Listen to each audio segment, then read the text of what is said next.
Hi everybody. This is our second lesson of this week, first week in our chapter 5, normal curves. Hopefully those first few days of normal curves went okay. We worked with this big bell curve where everything was 1, 2, or 3 deviations away from the mean. Today we're going to work with the same thing, but we're going to talk about, well, what happens when we're not exactly 1, 2, or 3 deviations from the mean? What if we're like 0.75 deviations away from the mean, or 0.5 below the mean? And that's a new thing.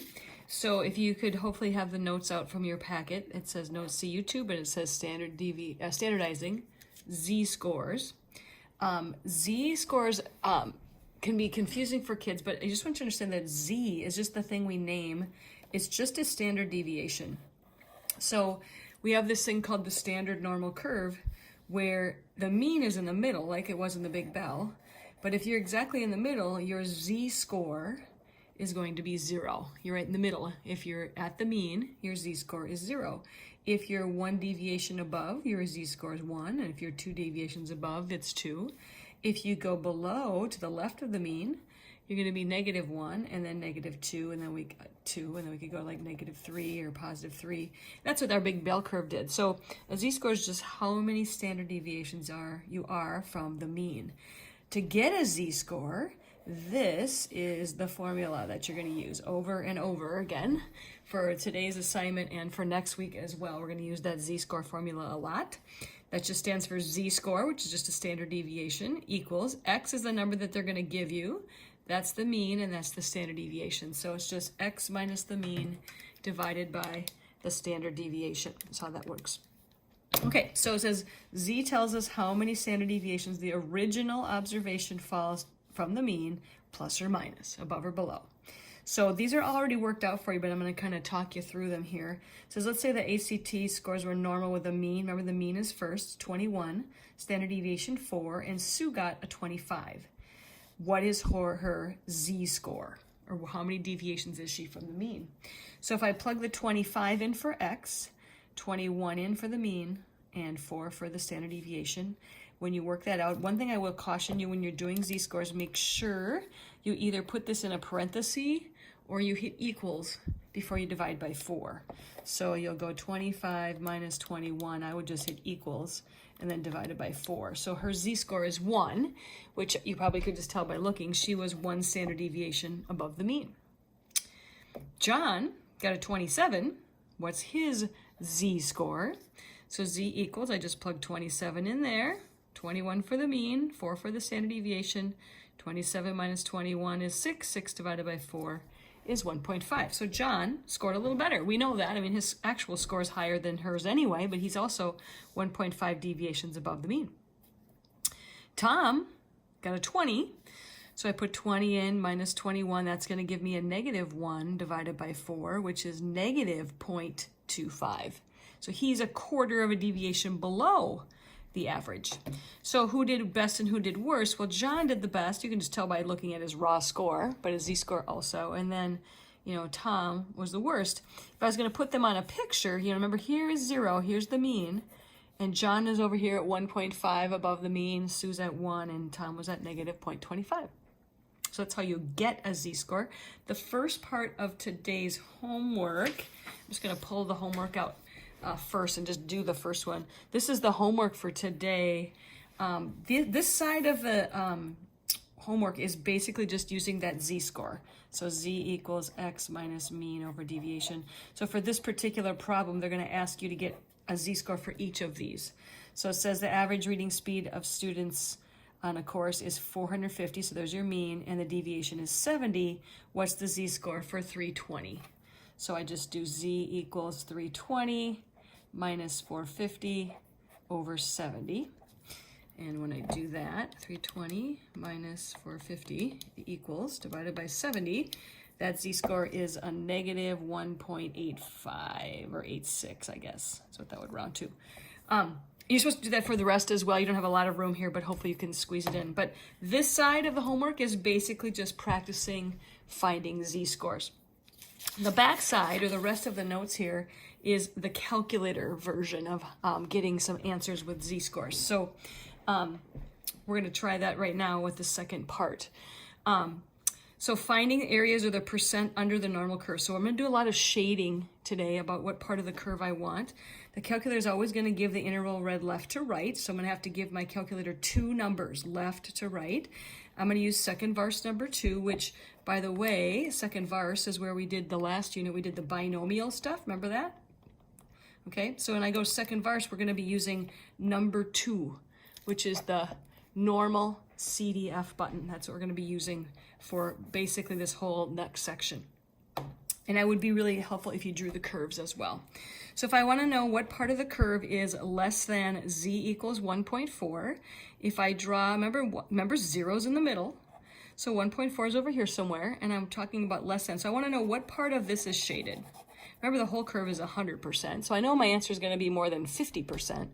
So I need to tell my calculator it's from left to right, and it's an interval, so it's two numbers. The z that's given is one of the numbers. The other number we're going to use is just a really, really big number on the left side. 99 standard deviations will make sure we've covered the entire curve. So whenever we're talking about the left side of the curve, we're going to be using a negative 99. And later you're going to see we're going to use a positive 99 on the upper end. So when I go to my calculator, I'm going to go and put it in just like this. I'm going to go to second varse number 2, normal CDF. It's always CDF. We're not going to use the PDF in this chapter. And I'm going to go negative 99, comma 1.4. And it equals, and I get about 92%. So on this picture, it's about 92%. Now, if you have the other newer calculator, when you go to second varse number 2, it's just going to say lower and upper. So just the lower would be negative 99 and the upper would be 1.4. So that should be no problem. The next one is the same. I'm talking about another less than 1, but this time my z is at negative 0.52. So shade it. It doesn't have to be drawn perfectly, but I know that it's to the left of 0. So again, second varse number 2. When you look at my answer keys, you're going to see me doing a lot of this, so I'm just going to write the two intervals. But if I go second varse 2 and I put in negative 99, comma, negative 0.52, I get an answer of about 30%. That's two less than ones. I have two greater than ones as well, I believe. I'm not sure if I have on the other side, but a greater than one says greater than z equals 0.36. So here's where the z is, and I want this way this time. Okay, so when I go to second varse number 2, remember I have to go two numbers read left to right. So I'm going to put 0.36, and this time I'm going to use a positive 99 left to right. So second varse 2, 0.36, comma 99, and I get an answer of about 36%, which is just a coincidence. It happens to match the z-score, but that's just unusual. So that means that this part of the curve is about 36%. If you flip it to the other side, I think I had one more. Yeah, I have one more greater than. I have two less thans, two greater thans, and two betweens. So for this one at the top, I'm talking about a greater than z equals negative 1.2. So, that's over here somewhere. Again, these are just sketches. They don't have to be perfect. It's this, comma this. So second varse number 2, and I put in negative 1.2 and a 99 to get about 88% for that one. 5 says find the percent of observations between, and this time I'm giving you two z-scores, so it's between two of them. So if I draw a picture, again, it's not to scale, but I know that one's over here and one's over here.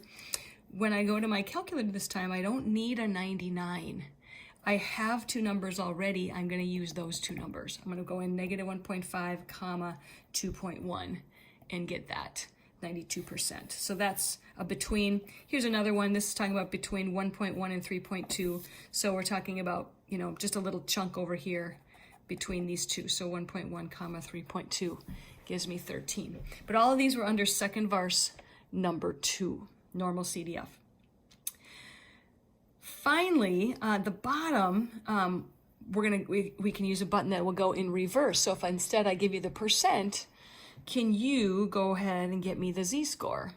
So now we're going to use second varse number 3. And I will tell you that for this chapter, the only two buttons we're going to use are second varse 2, which we just did, and second varse 3. Those are the only two buttons we're going to use. The inverse normal and the normal CDF are the only two.